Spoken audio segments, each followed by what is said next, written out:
Hello friends, Oz here, and it's a really warm day. I wish you could see the view that I've got that overlooks Cheltenham and Gloucester. I love coming back to this spot because about 25 years ago I had a lot happening in my life, and I came to the Lord in quite a miraculous way, and much of that area of my life you can actually read if you go to the British zone at kctvmedia.com.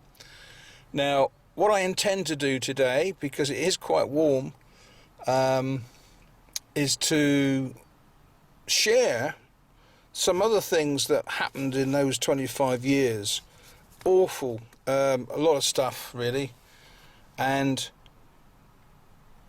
I do it because really, when I look at my life, I think, well, a lot's changed in my life and a few things haven't. I don't have a lot of money. In fact, to be honest with you, I've never really had a lot of money, but I've made money for other people, and they've kind of stolen it from me. But I think the Lord has had a reason for all that happening.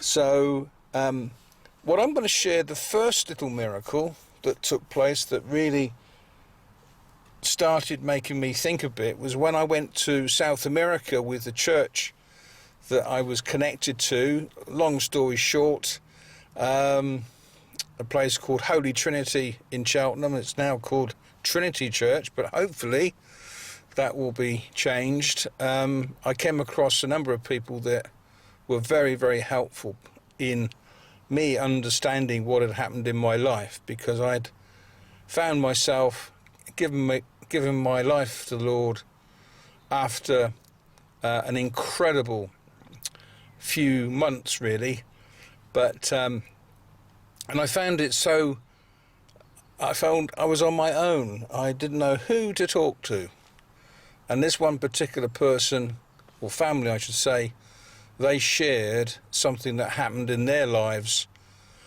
which was a business situation, okay, and they had to leave London and migrate down to pastures greener, and the Lord brought them to Cheltenham. And it was through that situation that my colleague Neil told me a few home truths about what God does today. And I found myself then being the 15th member of a group of people going out to South America, to a place called Cochabamba.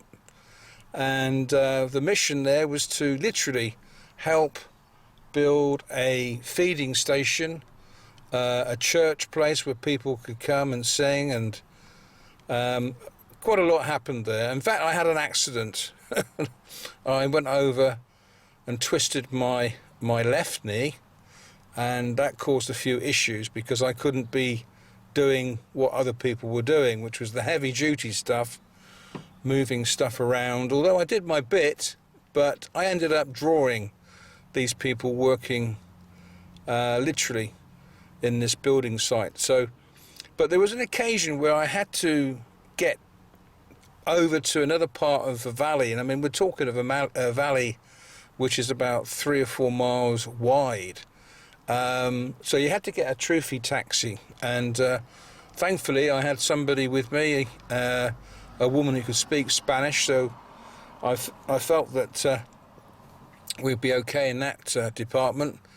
So we got over to the Edmonds place, and we had a drink and a bit to eat, but there was a storm coming down the valley. You could see it. It was coming down at a pace, big black clouds, and I realised that in my back pocket, in this little wallet that I had to change the note that was there into coins, because the taxi drivers didn't really accept the notes, because most of the notes were torn, stuck together by sellotape, and at the end of the day they'd rather have the hard currency. So there we are, and Douglas and his wife obviously didn't have any change, so I said to my colleague, what we're going to do, and she said, well, let's go to the hairdressers just around the corner and see if we can get this note changed.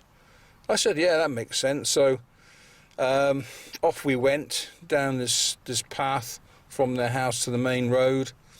And so as I was coming down, I put my hand in my back pocket to feel if my wallet was still there, and it felt heavy. I couldn't quite understand that because I didn't have a lot of other stuff in the wallet. And I took the wallet out and I said to Amanda, I said, hang on a second, that note that was in the wallet has now changed into 4 Bolivian coins. How come? And she was absolutely gobsmacked, and so was I, because clearly something had happened. I didn't have any coins in my wallet before then, just the actual note. And she literally kind of panicked, because I said, have we seen a miracle then? Because I don't know how those coins got into my wallet. So we rushed back to the Edmonds and told them about it, and they were quite amazed. And one of the things that really got to me was the fact that I was told not to share anything at the dinner table that night. Didn't quite understand that, because I'd clearly realised that it could only be a miracle. I don't know where those coins came from. So when it came to having our late evening tea, all decked out on, long tables, and it's all raining and it's a bit mucky, and somebody said, does anyone have any good news? And I said, well, I'd like to share something with you, and I have a witness, Amanda, who was with me, and of course I explained the miracle that happened with that Bolivian note changing into 4 coins. That wasn't the only miracle, I can tell you, on that place. High up in the Andes, we saw things that most people will never see. The weather, for instance, was incredible. We prayed one night. It hadn't rained for months, and after we prayed, within 3 or 4 hours, the clouds were gathering and snow fell at a time of the year when you don't normally get any kind of rain or anything. So, God does answer prayers. So from there, I guess I might as well include this one. When it came to the end of my 40 days and 40 nights in Cochabamba, I had to get an air ticket back to the UK. There'd been a mess up with all my details, and I had to go into this travel place. A lot of walking around on steep, slippery stones, I remember. And this guy said, I'm very sorry, sir, but we do not have a spare seat. So it looked like I was going to be flying back by going to another airport in South America and then getting another plane from Texas or somewhere like that back to the UK. As it turned out, I waited, and the guy that was with me, a lovely guy called Jono, another guy who could speak Spanish, he sat with me, and then I had another guy called James come into the shop to take over from Jono, because they realised this was quite serious. I didn't speak Spanish, and how was I going to get this ticket home? Well, the reality was that as I literally left the shop, I heard this man shout out at the top of his voice. He said, "Senor, senor, we have a ticket for you," which made me feel quite good, and I managed to get a direct flight from where we were in Brazil then, because we had to take a flight down into Brazil to get a flight directly to Heathrow. So God did some amazing miracles on that trip, and I might expand on that for another time. Okay, this is session 2. I could have done this as a session 1, but this particular miracle was incredible, because after all the mayhem that happened in my life, with my wife leaving me, taking the children and so on, I found myself really literally on my own. But incredibly, we had to sort out the property that we had in Park Street in Hertfordshire, And you know, when you go down the normal routes of stuff, you go to a estate agent and you tell them what you would like to sell the property for, because you've got some idea of what market conditions are and so on. So back in 1992-3, we had a period where nobody was renting the place and things were getting very difficult, and I knew that, you know, something was going to happen. In fact, my colleague Neil had been aware of it and was praying, and he said, don't worry about this, it's God's property, it's not yours, you're only stewards of the actual place that you live in. And out of that, what happened next will literally, just bear with me, because so much happened in a short period of time. I'd actually got a letter from the mortgage people saying that we had to pay up 3 months rent, because of course we'd owed them. I wasn't working, I wasn't receiving a salary, and any monies my wife had, she'd obviously used that for paying bills and so on. So what happens is incredible, really. I just knew that God was going to do something, and well,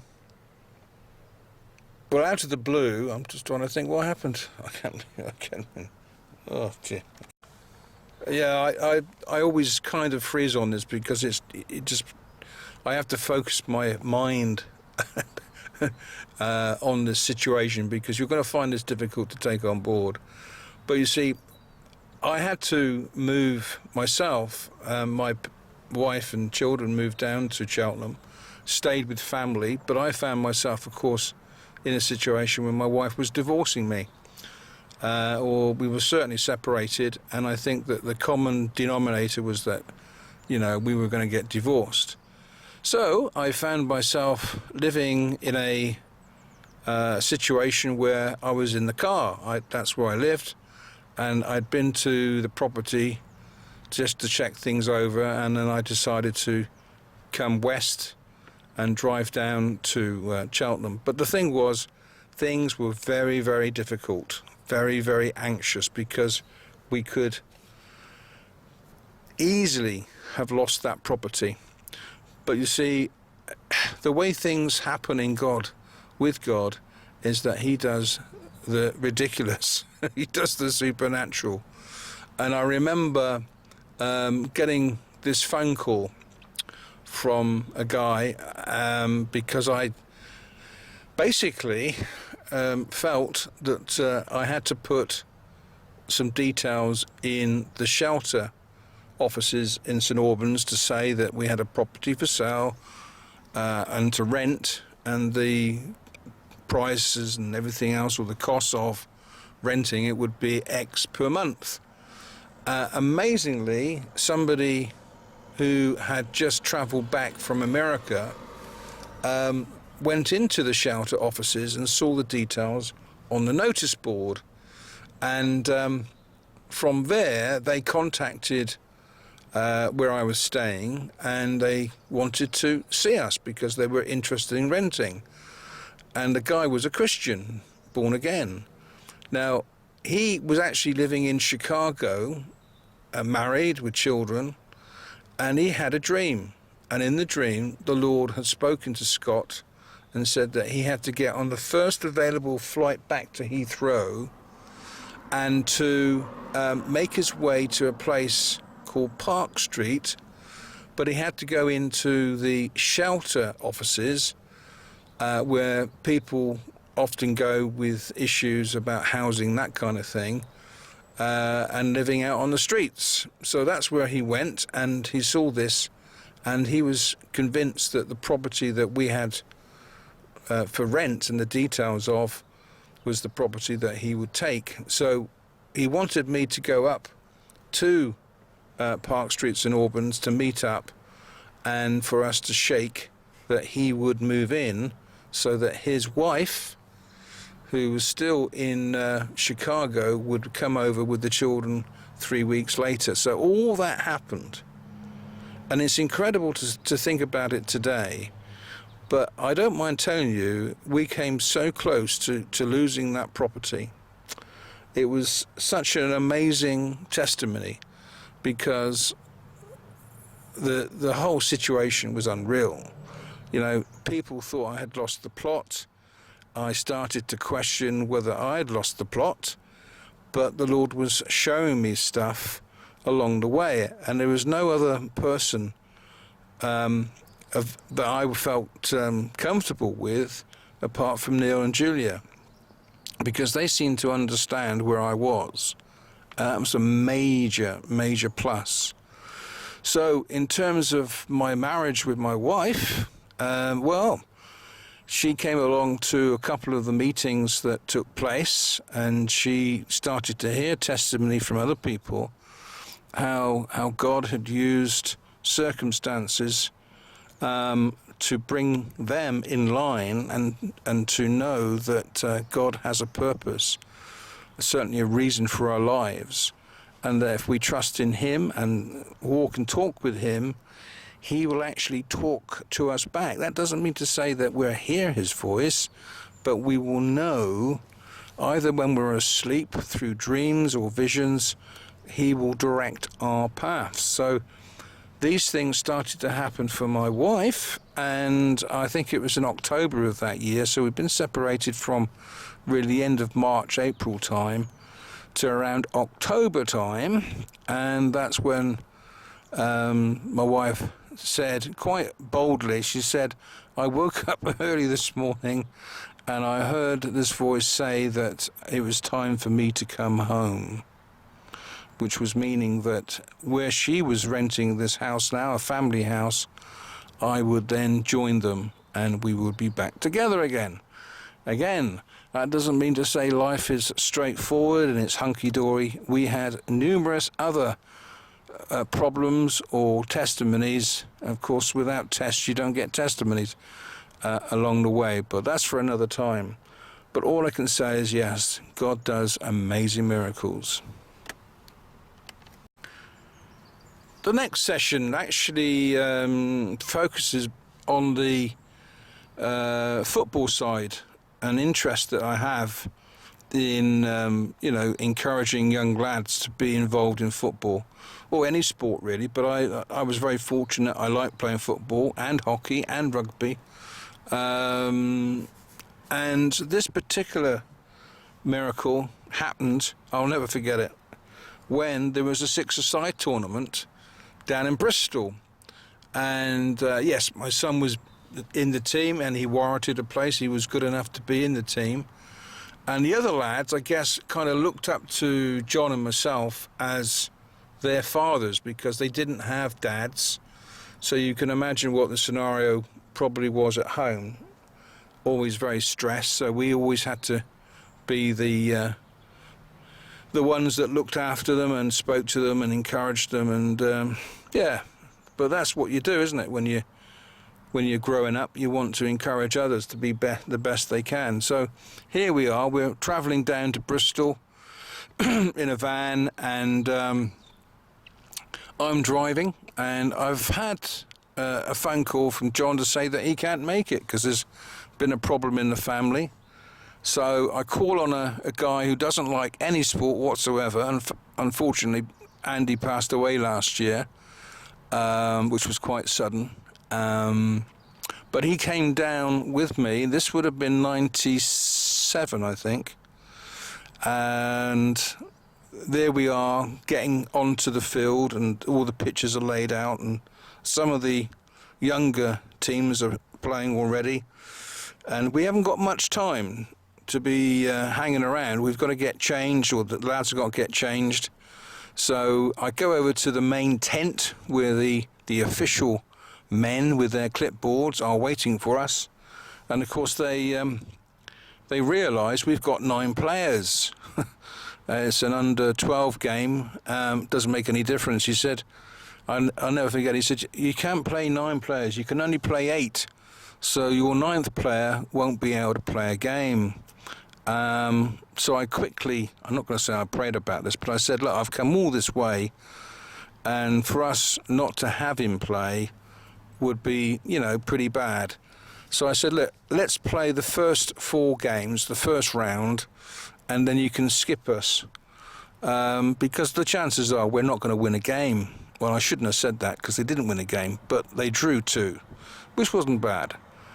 Now, as I realised, I looked at my watch, and Andy said, well, we got to get somewhere to get changed to get them ready. We had about 10 minutes to go. So I looked up onto the brow of the hill, which it was, overlooking the whole competition area. And what came into me was amazing. As I looked up on top of the brow of the hill, I could see 3 wooden benches. So I literally, my left hand went up in the air and pointed, lads, go to the 3 benches, but go and get changed on the middle one because it will be free from mess. If you understand what I mean, you know, it's dodgy getting changed at the best of times. But I said, just be careful. Go to the middle bench, put all your stuff on the middle bench.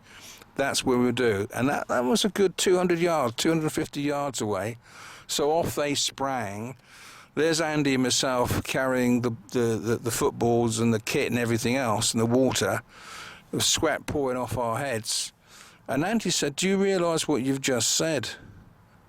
I said, what do you mean? He said, well, because you've just said, go to the middle bench, because written in with like a penknife etching onto the bench will be written, Christ has risen. And of course, I then took a big gulp, and I realised what he'd said. In fact, even my son came up to me and said, Dad, do you know what you've just said? So off they went. We walked up to those benches, and as we came up to the benches on a hill, looking down at the football pitch that the lads were playing on, what was written, etched into that middle, I'll never forget it, that plank of wood, Christ has risen. And there was no other graffiti on that bench. The 2 other benches either side was literally caked in it. Amazing. That led to other things happening that day. As I said a few minutes ago, the guys didn't win a game, but all hell broke loose because of what happened. The enemy came in, and we had a lot of problems with the kids on the way back. But we did get back, and all I can say, I shall never forget that day for those words, he has risen, etched on that on that bench. And of course I had to explain a few things to the people at the YMCA because of other things that came out of that. My son and other guys were beaten up, not very nice, and they called me they called me lots of different names, really. But at the end of the day, those lads saw stuff. They saw God working in a supernatural way. We had other circumstances in many of the games when the lads were playing really well, and stuff would happen. I would pray for them and the pain would go off their shins. It was incredible what God was doing. I mean, what would you expect if you were part of the YMCA? Because it's a Christian organisation, or has been.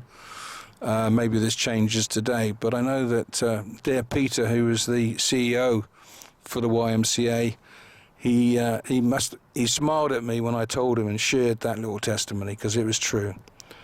I don't know what those lads are doing today, so I pray now that they're being blessed, and that their parents got to hear about that particular story, because how can you, when you're in a close situation like that with other lads, not, because God does stuff like that, you see. He does it in my life, and I know he does it in other people's lives, because the answer, or the question to the answer is, how come I knew that was etched, those words were etched on that seat? Well, I didn't know. I spoke it out in faith, you see. It rose up from within me to say it. And amazing. And I thank the Lord. I give him all the glory, because I know that one little miracle really did change a lot of people's lives, including my son's. Okay, the next session, I seem to be in a flow of wanting to get this done now. I'm going to share something that happened about 10 years ago. Okay, we had to go up to see some friends that we hadn't seen for a few years, and when the website launched, kctvmedia.com, quite a few old friends made contact with us, and a friend of my wife's likewise was intrigued by some of the things that was on the site, because it wasn't quite what they were used to. Very church people, lovely people, and we drove up. It was the 4th of November through a lot of rain, high winds, and we eventually got to this place just north of Birmingham. And I can say her first name. Deborah kind of phoned me up and said, before you get here, I've just seen your website, fantastic, amazing, but why doesn't it happen to people like us? Which is obviously a real question. We don't understand how God works. I really don't understand. All I know is that I've got a childlike faith. I always have. I probably always will have. I try to be who He's made me to be. I'd rather do good things than bad things. But the thing was, you know, I gave my life to the Lord, and I believed wholeheartedly that He would do amazing things in my life, and I just believed it in faith. So when we got to the house, and we had a chance to unwind and shake hands and sit down, have a bit of food, you know, we carried on this conversation, and I was really tired, and I just said, look, the simple thing here is, let's just pray that the Lord will do something over the next couple of days. And sure enough, the weather improved a bit, but it was cold, and we had a good Guy Fawkes night, if we should say that. We had some things to eat, and but on a Sunday morning, I shall never forget this, because we went for a walk. We did go up to the church, but that was kind of, well, nothing was happening there, to be frank. The doors were open, but there was only 2 or 3 people there, and when they saw us coming, they said that they were moving on or going to another service. So, but I meant this. I meant, Lord, earlier on, could you show us that you're with us? Is there something that you can do, you know, Father, that would show and encourage Deborah and her husband?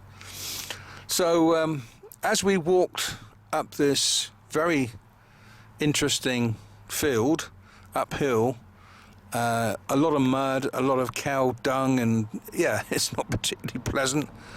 I had this strong sensation in my chest to shout this out. I said, Deborah, stop. And thankfully she stopped. My wife is about 20 yards to my right. Deborah's more or less straight in front of me. And Deborah's husband was looking after the dog, the whippet, all dressed up in his gear. And I mean, I'm sweating. And I'm thinking, what else am I going to say? Deborah, will you look underneath your right foot? Bear in mind, she's a good 20 yards away. And I said, there is a £5 note underneath your right foot, and I'm going to come over and claim it unless you bend down, move your foot and pick it up. Now that sounds ridiculous. I know it sounds ridiculous, but that's what happened. So as I marched forward towards Deborah, my wife literally had her hands in the air, not knowing what to say or do. And I came up to Deborah and I said, Deborah, right, I'm going to move my jacket up here so you can see my hand, and then I'm going to ask you to move your foot, your right foot, to one side, and underneath your foot will be a £5 note. Can you do that for me? So tentatively, she moved her foot.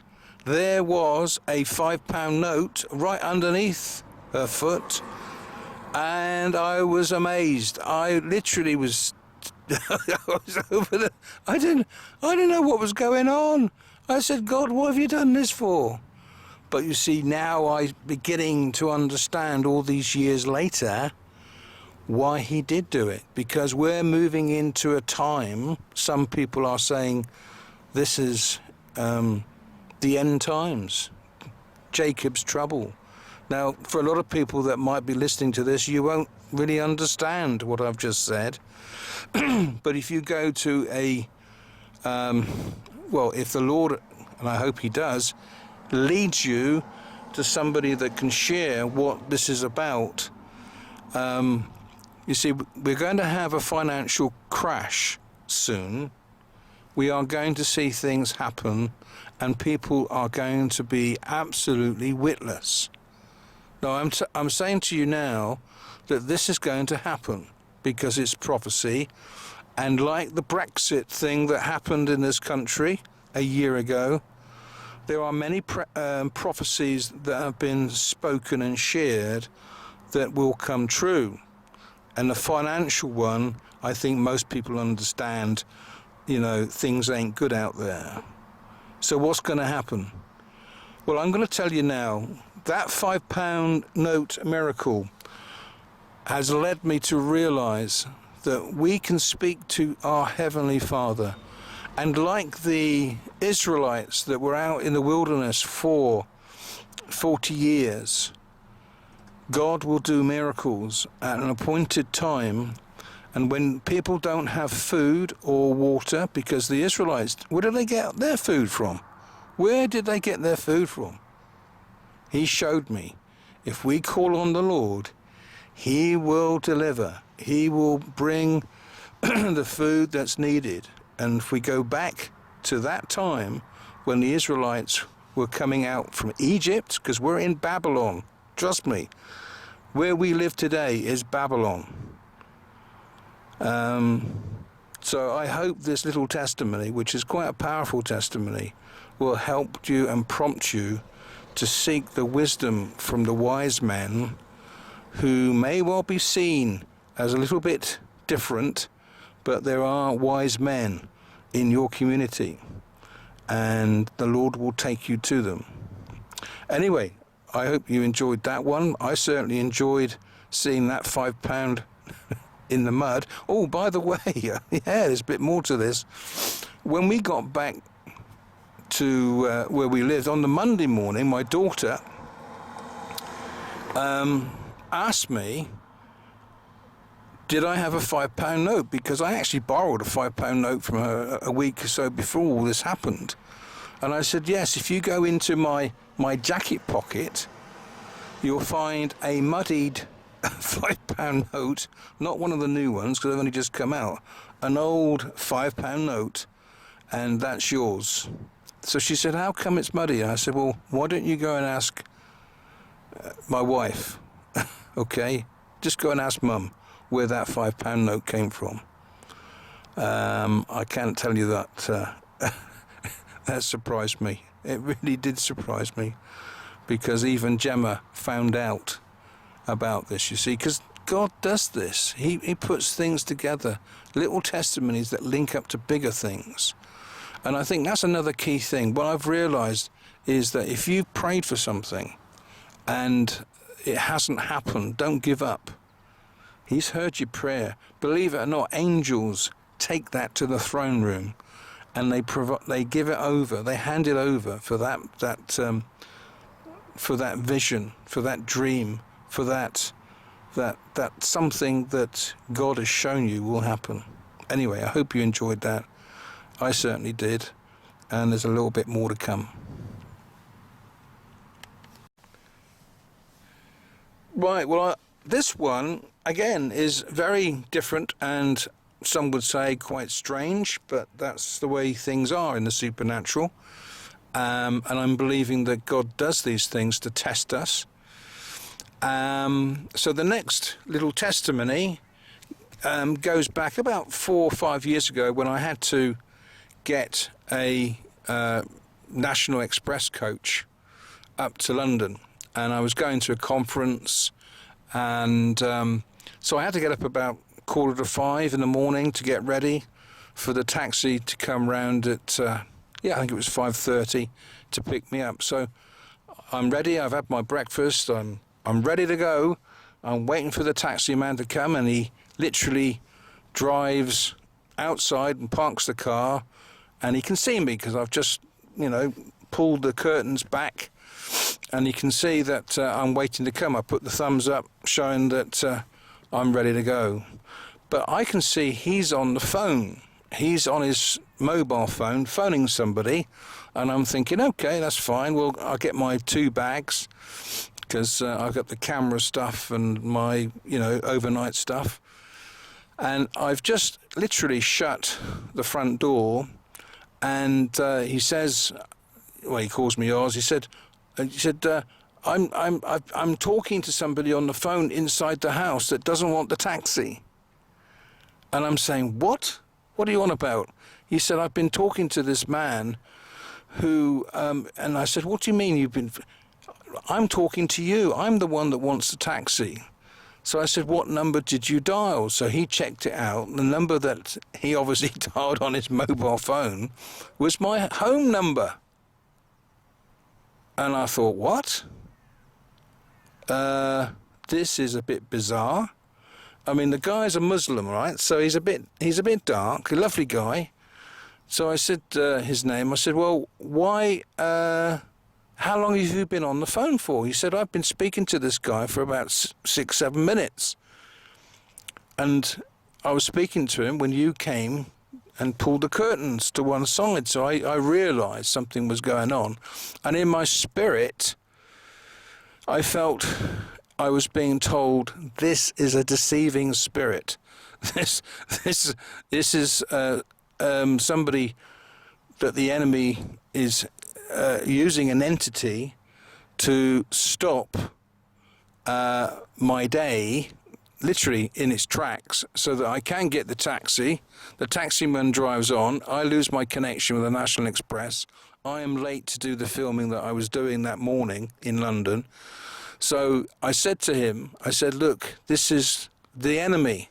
And he said, what do you mean the enemy? So that gave me an opportunity to explain the demonic element to the enemy and how the enemy comes in to rob, steal and destroy. And he was trying to take the taxi away so I wouldn't get my connection.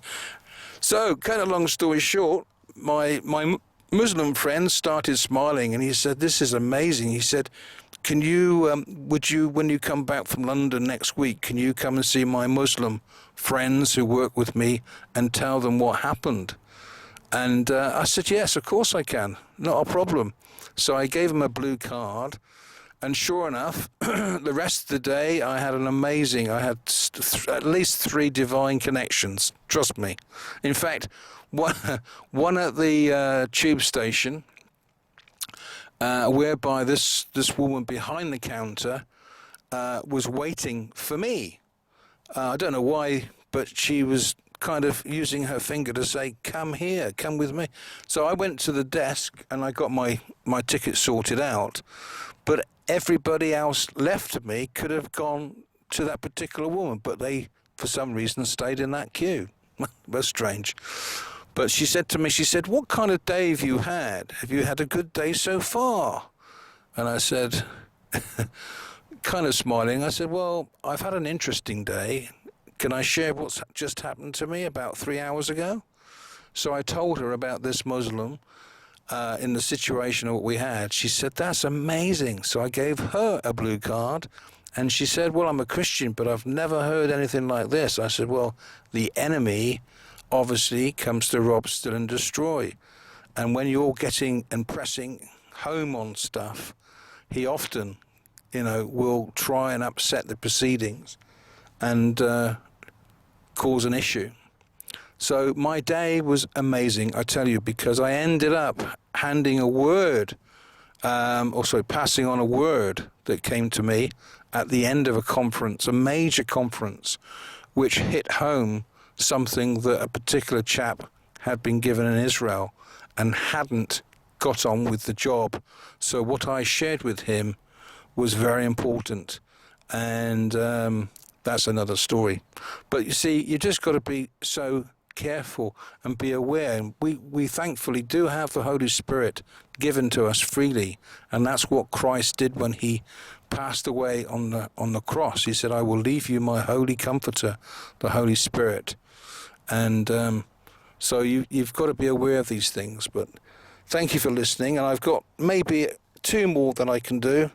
The next one, well, this brings us up to a situation that has literally happened recently. I'll be with you back in a minute. Well, this particular session is going to be pretty quick. I was involved a few years ago, in fact 10 years ago, in putting together another business which was a greetings card company, and the Lord had shown me to bring together a range of testimonies, as we're doing right now, funny enough, onto the back of a card called Hope. And this was with a principal Christian media organization that's well known. I'm not going to go into the ins and outs of it, but the fact of the matter is,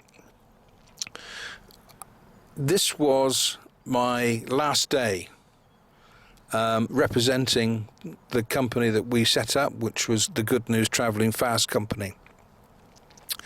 And I was in a meeting.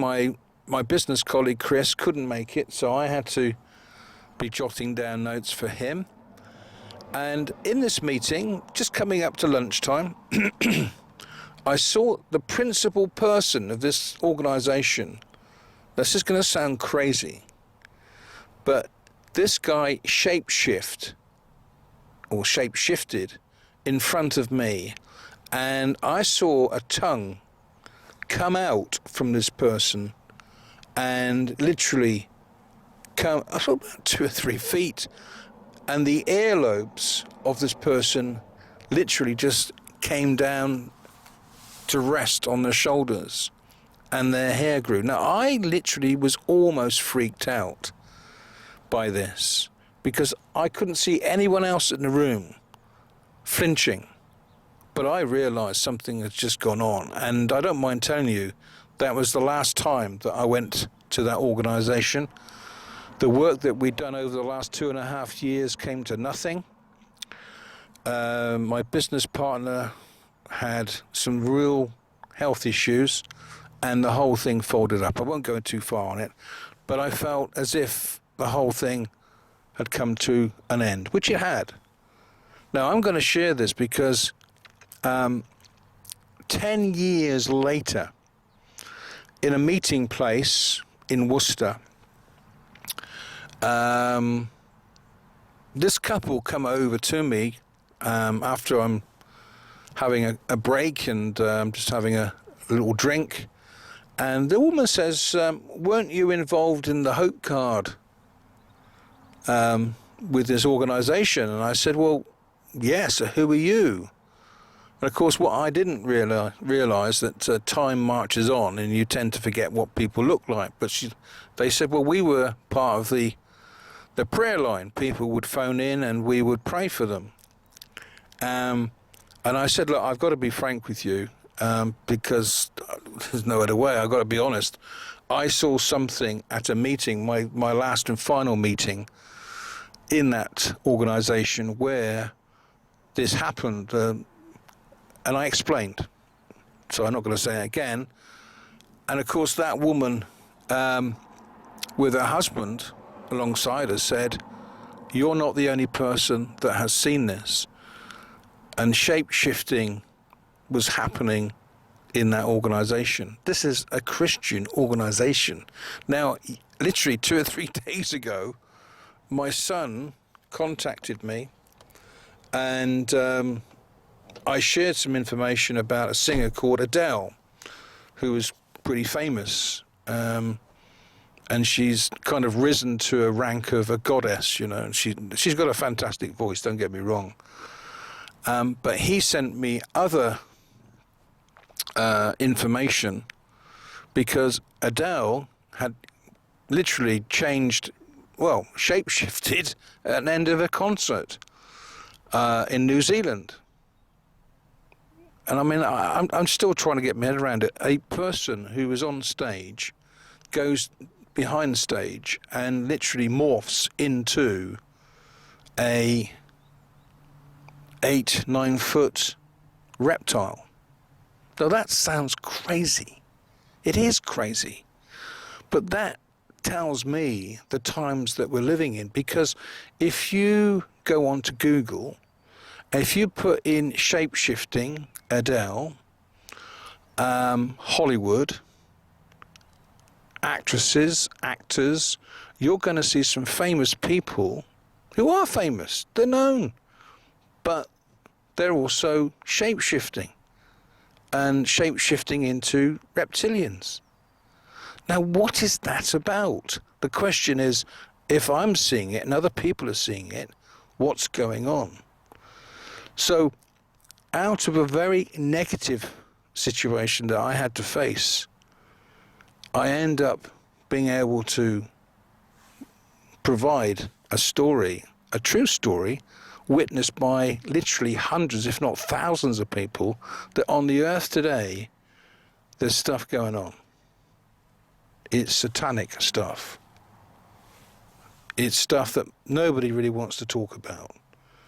And of course, a lot of that stuff is going to be linked up to Pizzagate. And you can check that out, because that links up with many of the politicians in America, and not just in America. You'll see what I mean. Anyway, thanks for listening. Bye for now. I think this might be my last one on this particular session. I'll keep this very short. A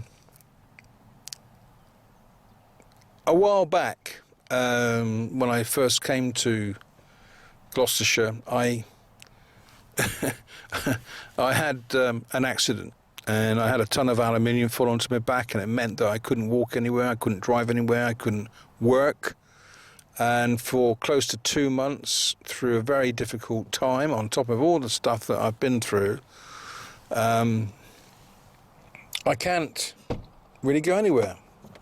I'm very depressed, I don't mind telling you, until one day when I asked the Lord, and I asked him several times, if he could touch me so I could literally be able to walk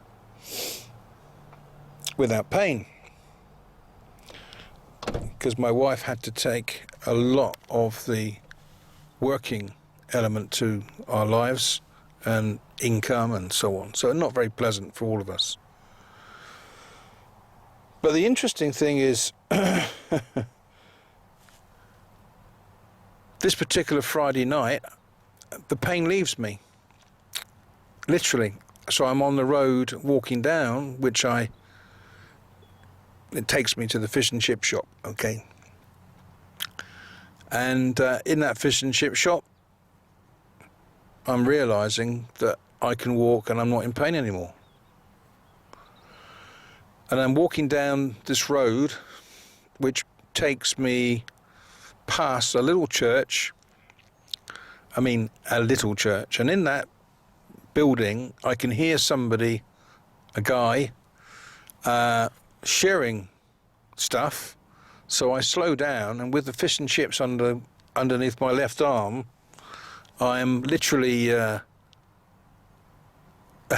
amazed by what I hear. I mean, this particular guy, his name I know to be Peter Scuthan, has just shared that going back when the war came tumbling down in Germany, a group of researchers paid money for information that Angela Merkel was Hitler's daughter. It's something that we've, obviously today, we share, because it's a known thing, and the likeness of is so apparent. But I'll never forget that day, how I met Peter Scuthan, And if you go into peterscothenministries.co.uk, I'll start again. Peter, SCOTHERN, ministries.co.uk. I kind of oversee that site now for Peter, because he's retired. He's in his 87th year, and so I filmed a lot for Peter in the last 10 years. It's been an incredible time. We've been to Israel, we've been to lots of different places, and I just hope you have time to sit down and watch what we've recorded. It will literally blow your mind.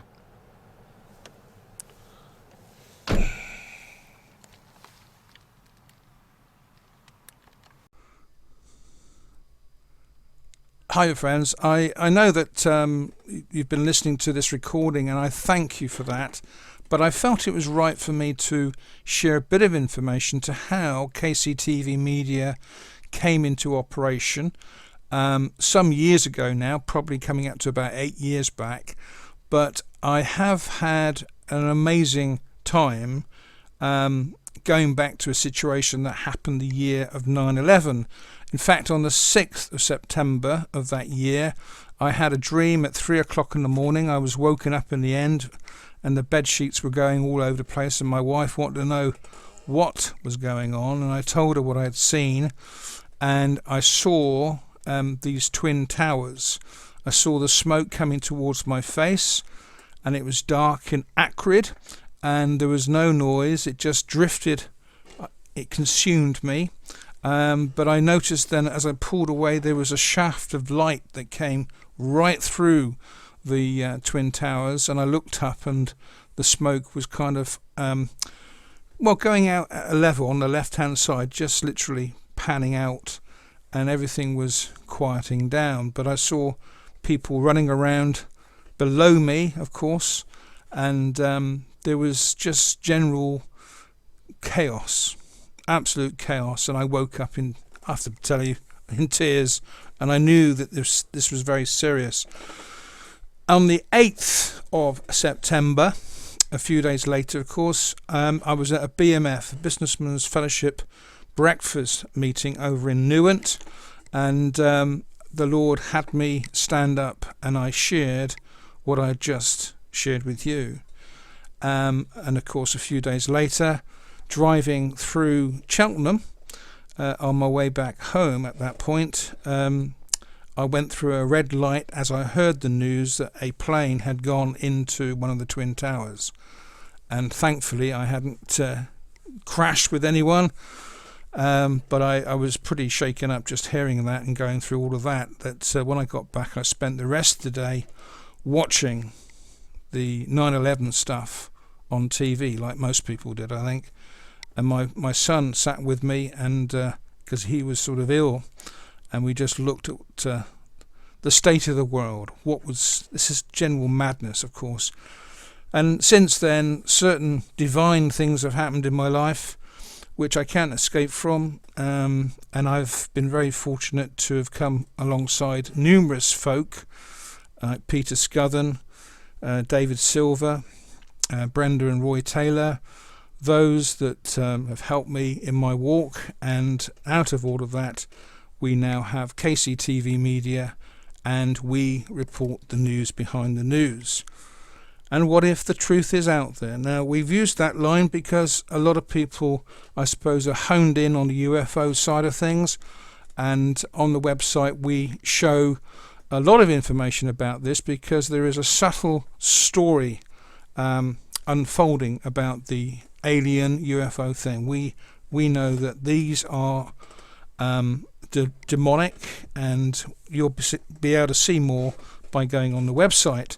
And of course, we are not into the demonic, we're into him who rests in my heart. And if you go into the British zone on the website at kctvmedia.com, we share a lot more testimonial, which is really very personal, but that's why God has given us, I believe, such information to share and encourage other folk who frankly have no idea of what's going on today. We are living in some amazing times, and of course the little subjects that we're talking about here, UFOs, general finance, is there going to be a meltdown? Yeah, there's a lot of stuff here which I could mention, but I think you'll get the grasp of it when you go onto the website. Of course, if you want to help us in some small way, sending a donation in, that's most welcome. Send it to KCTV Media, make it payable to KCTV Media, and we are not receiving salaries. We are literally living in faith and have done so for close to 8 years. So there's a lot going on, and we're actually producing something which is fairly unique. No other organisation out there is sharing quite so much information as we're touching on. So anyway, you take it easy. God will bless you. All I can tell you is that if you repent of your sins, as soon as you say that, he knows. And if you walk and talk with him, as I do, he interacts in your life and he does amazing things. As I say, if you go onto the British Zone, you'll just see a tenth of the things that I call him the big guy upstairs has done in my life. Amazing times we're living in.